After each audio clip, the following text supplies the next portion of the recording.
In front of me is OnePlus Pad Go, and today I would like to show you how you can add a password to Google Passwords Manager.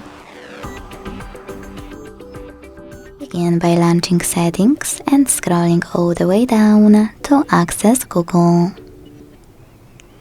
Then select Autofill with Google, continue in the pop-up, and finally Google Password Manager.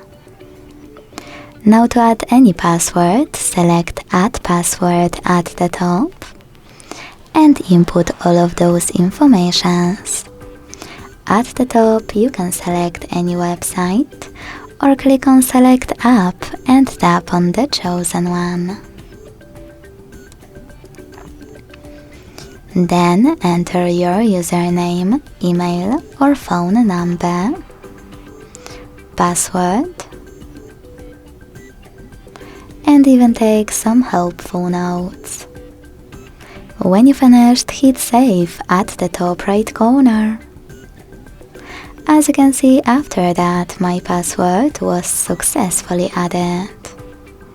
Thanks so much for watching. If you enjoyed this video, leave a like, comment and subscribe.